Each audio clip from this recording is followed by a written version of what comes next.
Hi and welcome to Framed, a Let's Play with focus on cinematography. My name's Aubrey and I'm going to be your host. Today we're playing Uncharted 4, Chapter 18, New Devon. As always, there could be spoilers, so watch out for that. I would hate to ruin this perfect game for you. So go play the game, then come back and watch all my videos. Alright, let's get to it. Earlier in the game, it was a bit more subtle with the skeletons and the death imagery, but now we are littered in a graveyard. A true pirate graveyard. As we near the end of the game, there's all this imagery.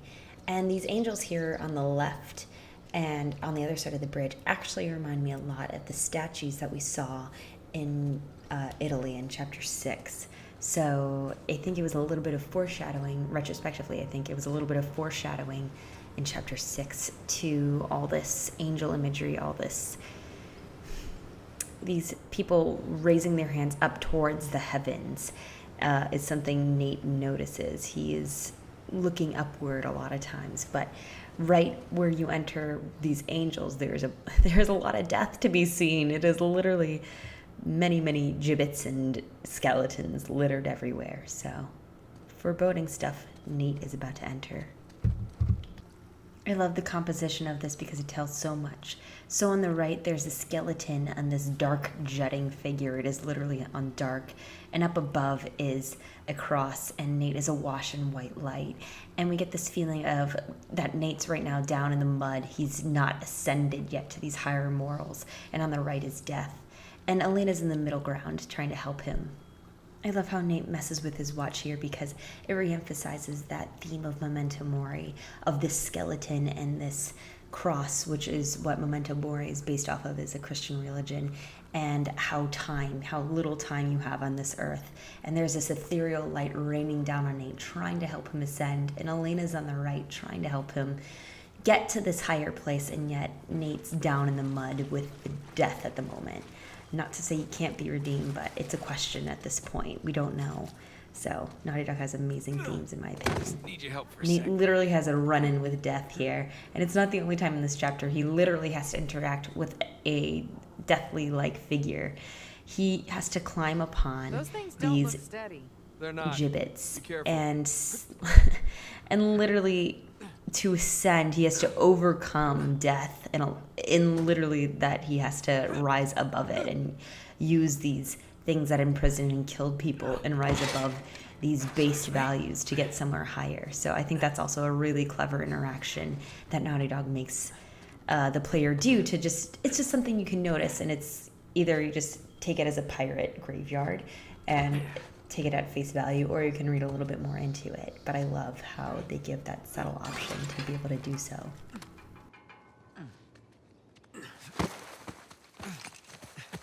Come on.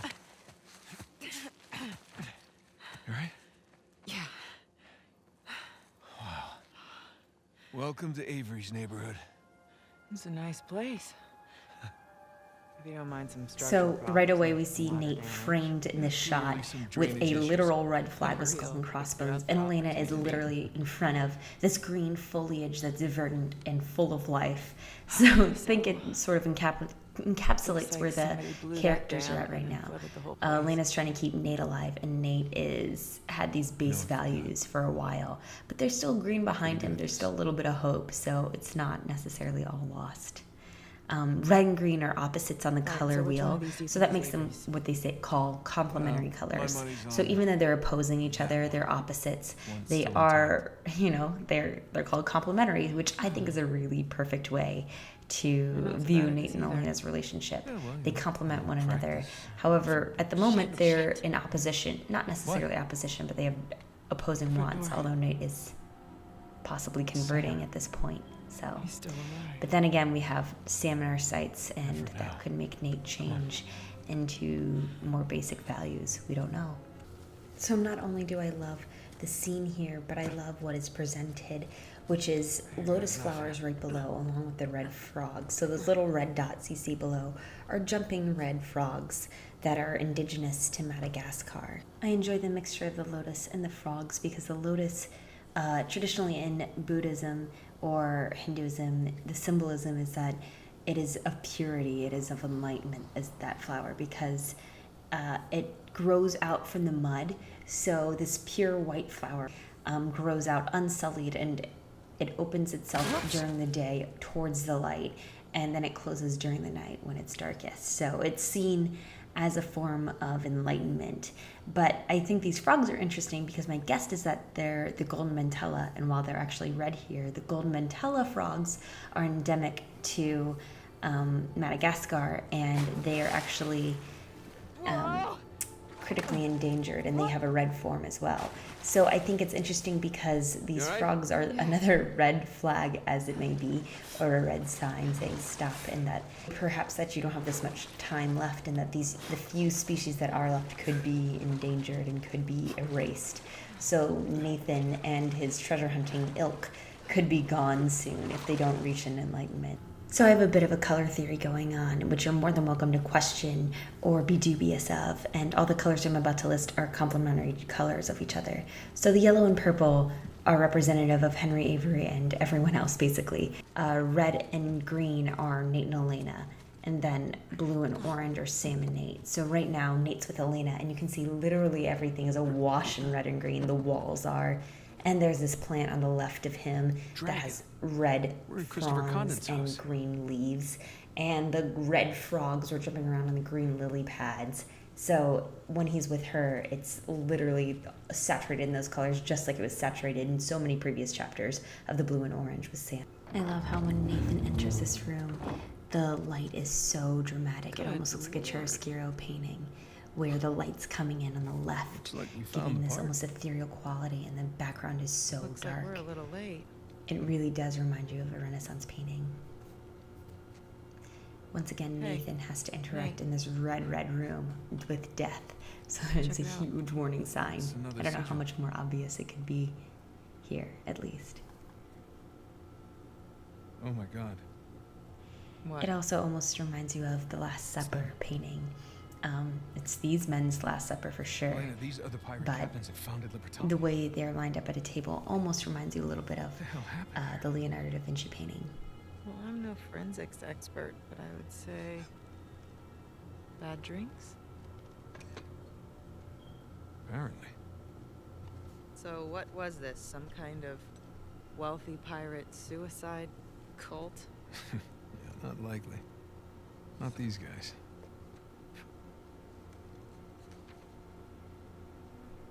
On behalf of Lord Avery, I invite you to my manor at sundown tomorrow. The time has come to abandon our animosities and reunite under the banner of God and liberty. Signed, Thomas, too.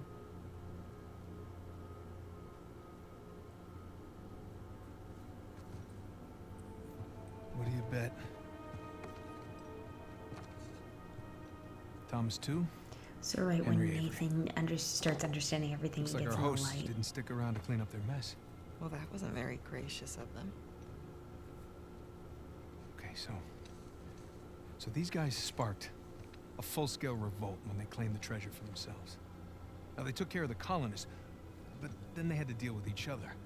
And I'm guessing things got pretty messy.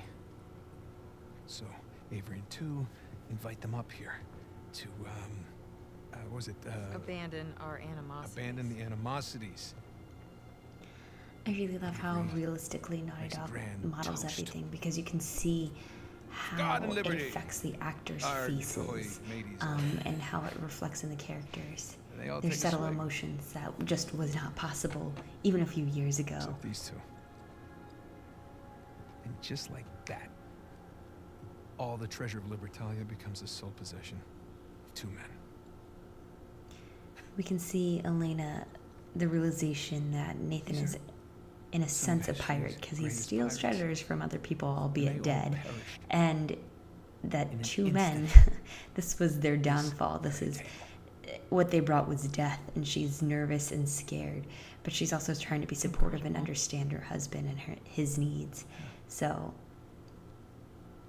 I just love the subtlety of this interaction here, and Nathan can recognize that fear, that trepidation in her face, and he apologizes for starting to get headlong into it. Nate and Elena both realize the parallels between So, what Nate since and our Sam are missing doing hosts aren't and here Avery to and Two. manor, So Nate's a little remorseful that he started to get back into it, and Elena helps ground him into what's really important, which is not treasure or glory or anything ephemeral like that, but the relationships Nathan has built.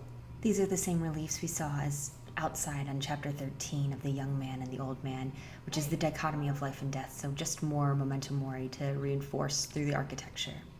I also want you to notice the sun up top right there on the door. And this place that Henry Avery has really reminds me of Versailles, Palace of Versailles. So I think there's a direct connection to Louis XIV, who was the Sun King, so there's sun on the top.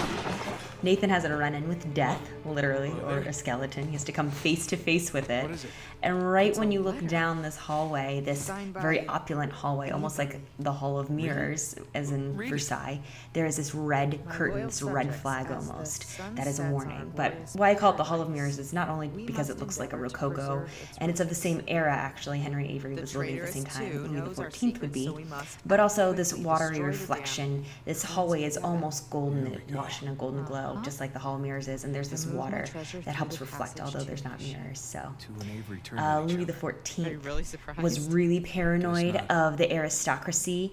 There was this thing called the Fronde back when he was young. It's a French historical moment, and Louis XIV, it happened when he was relatively young, and there was mud balls thrown at his father and him, and so he became immensely distrustful of the aristocracy. And that's part of the reason why he built Versailles. Before, Versailles was just kind of a hunting lodge, and then he built it to a place where all the aristocracy could live, so he could pay attention to them and keep them under his thumb, basically. And Henry Avery does almost the exact same thing. This paranoia of the people right below him was immense. He had to build this compound and have everyone live right by him, the founders live right by him, so he could keep watch. And eventually he did betray them, all of them. So very interesting historical parallels, which I doubt, because Naughty Dog is so historically influenced and uses these characters, was any accident. So Nate, just a note I wanted to bring up. Find something? I think so.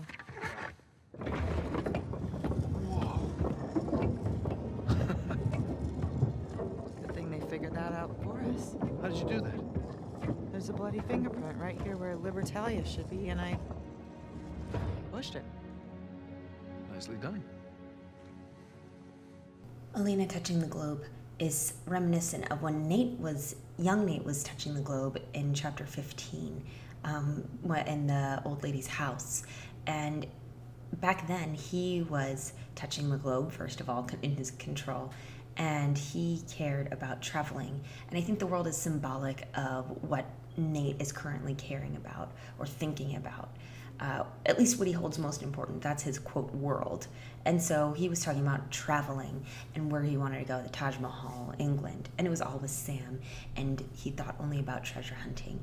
Now, Nate's not even in control of moving the world. It's Elena.